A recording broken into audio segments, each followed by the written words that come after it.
1950년 6월 29일 유엔 안전보장이사회의 단호한 결의.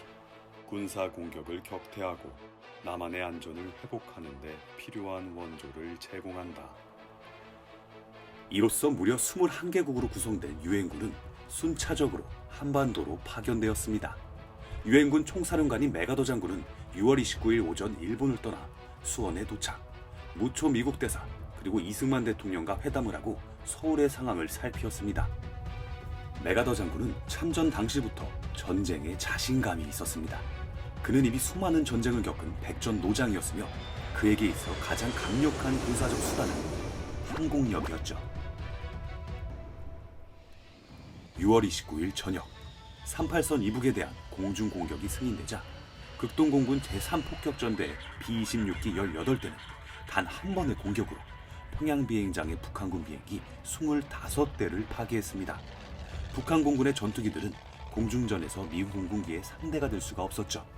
그리고 1950년 7월 1일 한반도에 입성한 최초의 지상유해군 미 제24사단 스미스 부대는 7월 5일 오산 중미령에서 북한군과 처음으로 맞닥뜨리게 됩니다.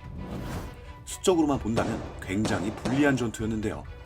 하지만 불과 몇 년 전 2차 대전을 승리로 이끈 경험으로 미군은 자신만만하였으며 북한군이 미군의 선발대와 접촉하게 되면 곧바로 전투를 멈출 것이라는 워싱턴의 견해도 있었습니다.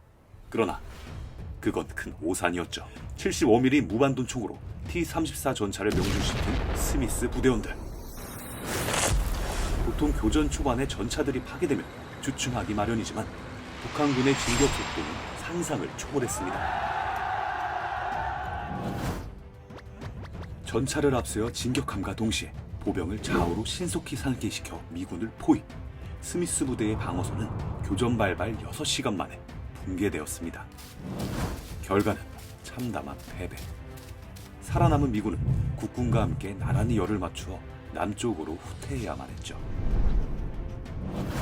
미 행정부는 북한군이 화력을 집중 운용하고 양익 포위와 후방 차단에 탁월한 훈련된 부대라는 사실에 놀라지 않을 수 없었으며 7월 7일 메가더 장군은 파도처럼 쇄도하는 북한군을 저지하기 위해서는 즉각적인 추가 파견이 필요하다고 요청했습니다.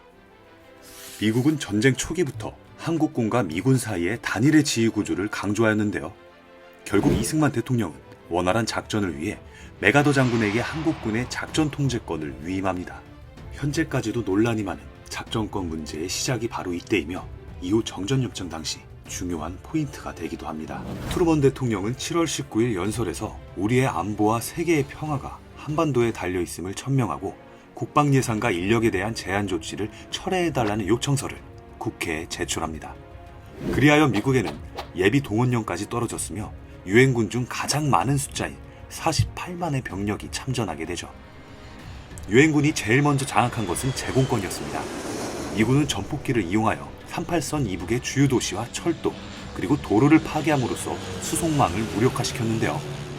또한 하늘을 장악하자 지상군은 물론 항공모함과 소형함정을 포함한 해군 역시 마음 놓고 작전을 수행할 수 있게 되었습니다. 하지만 육지에서 북한군의 저돌적인 돌파는 무서웠습니다. 어느새 한반도의 지도는 붉게 물들었으며 김일성은 9월 집중공세에 사활을 걸었습니다. 김일성은 전쟁 초기에도 장기전을 원하지 않았는데요. 낙동강 전선에 사단 병력을 추가 투입하였으며 급기야 포항까지 점령하게 됩니다. 하지만 2차 대전을 승리로 이끈 미군을 주축으로 한 연합군 역시 가만히 당하고 있는 것은 아니었습니다. 미군은 전쟁 초기 북한군의 침투식 공격에 당황하고 예기치 않은 많은 피해를 입었지만 전투를 계속하게 되면서 북한군의 전술을 간파하게 되었고 한반도의 지형과 기상에도 익숙해지면서 전투력은 차츰 강화되었습니다. 또한 초기 전차 중대로서 투입된 중전차 M4A3는 85mm 주포와 두꺼운 장갑을 구비한 소련제 T-34 전차를 상대할 수 없었으나 8월부터 새롭게 투입된 90mm 주포의 M26 퍼싱이 T-34 전차를 격파하면서 기갑 전력에서도 우위를 가지게 됩니다. 시간이 지날수록 북한군은 불리한 상황이었죠.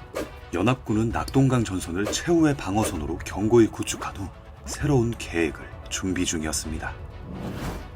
그것은 바로 인천 상륙작전 대반격의 시작이었습니다.